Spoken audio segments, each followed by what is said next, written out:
Here joining us here in the High Now studio today, we have the president of the Alzheimer's Caregiving and the Caregivers, Tony Vericella. And Tony, tell us a little bit about ACTC, because along the research into Alzheimer's, you folks came across these 10 guiding principles. Share with us what a couple of them are. The 10 guiding principles of caregiving are really constant reminders to you as the caregiver or your family of caregivers as to the things not to do with your loved one.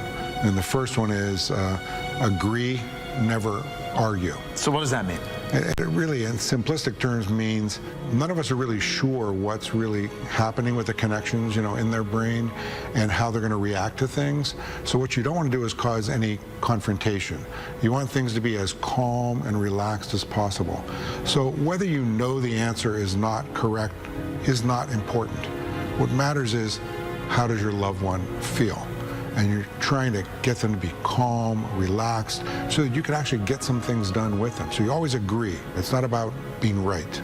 It's about doing the right thing. The second one is divert, never reason. And the whole point of that is, again, you can't sit there in a logical way and try to say, well, I'm going to reason with this person. I'm going to explain to them why it has to be this way or that.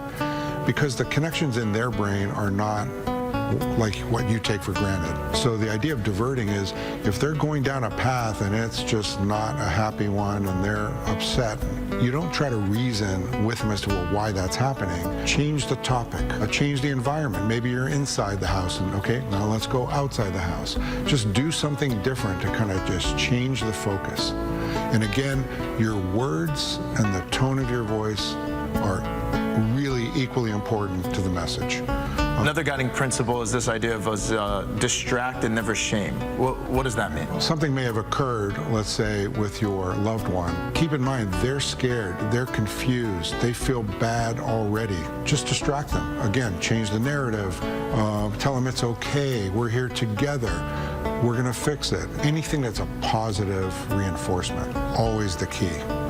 You just got to put yourself in their position. Tony, Alzheimer's is something that affects so many people, so many families. What message of hope do you have today for caregivers that are out there who are providing caregiving? I think the most important thing is you are a good person. You're doing wonderful things. Try not to be so hard, on yourself. This is a tough road, and you got to stick with it. So the more you can do to enjoy this from a standpoint of creating humor or laughter or, doing fun things that are very, very maybe insignificant in your mind, but they're significant for your loved one. So just get the focus away from the negativity. Hey, again, a big mahalo to Tony and all the work he's doing. Now, if you want more information on Alzheimer's caregiving and the caregivers, you can scan the QR code on your screen. It'll take you to the website alzcaregiving.org. You're watching High Now Daily. We'll be right back.